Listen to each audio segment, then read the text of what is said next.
इथे भाऊ कुराळे, डॉक्टर विलास नायकोनी, सागर गरंदळे सगळेजण नारायणगाव सारख्या ठिकाणी वैद्यकीय सेवा देण्यासाठी एक चॅलेंज घेऊन गेले 2 वर्ष डॉक्टर मते हॉस्पिटलला त्यांनी सेवा दिली आणि एक स्वतःचं हॉस्पिटल असावं आणि आपल्या आईवडिलांना एक प्राऊड फील करणारा जो मोमेंट असतो की स्वतःचं शिक्षण घेतल्यानंतर स्वतःच्या पायावरती उभं राहणं काय असतं ते आज आगरी परिवाराने त्यांच्या आईवडिलांना दाखवलेलं आहे.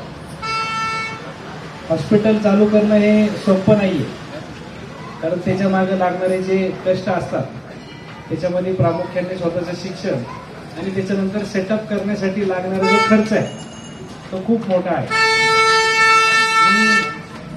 डॉक्टर आत्तेरी आणि मिसेस आत्तेरी या दोघांना एक विनंती करेन की नारायणगाव परिसरातले जे पेशंट्स येतील निश्चितप्रमाणे त्यांना माफक दरात सेवा ही आपण पुरवली तर आपल्या हॉस्पिटलची भरभराट झाल्याशिवाय राहणार.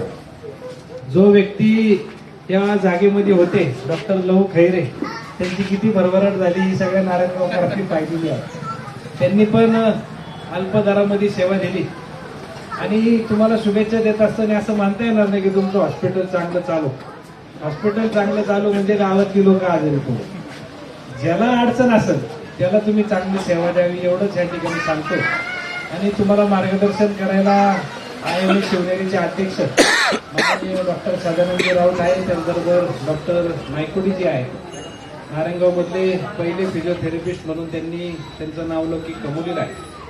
आणि नारायणगाव मध्ये वैद्यकीय सेवा द्यायला 24 तास सेवा दिली तर निश्चितप्रमाणे आपल्याकडे बेड कमी पडतील आणि लवकरच आपल्याला बेड नवीन आणावं लागतील, कारण बऱ्याचशा ठिकाणी सिनियर डॉक्टर लोक संध्याकाळी सेवा देऊ शकत नाही आणि तुमच्यासारख्या नवीन डॉक्टर लोकांनी ती सेवा पुरवली तर त्याचा फायदा ह्या आम जनतेला होणार आहे. त्यामुळं मी तुम्हाला आपल्या तालुक्याचे भाग्यविधाते आमदार वल्लभ शेठजी बेनके, विद्यमान आमदार अतुलदा बेनके आणि आमचे मोठे बंधू डॉक्टर अमोल बेनके यांच्या वतीने तुम्हाला शुभेच्छा देतो. त्याचबरोबर माझ्या समवेत आलेले डॉक्टर सदानंद राऊत, रविकाजी केदारी, गणेशजी वाजगे, नितेश कोराळे, अनिल डेरे, आमचे सरकारी मित्र स्वप्नील डेरे, सागर गरंदळे, नायकोडी सर, इथं वैजंतीताई बराच वेळ बसून आहे, त्यांच्या वतीने शुभेच्छा करून थांबतो. धन्यवाद.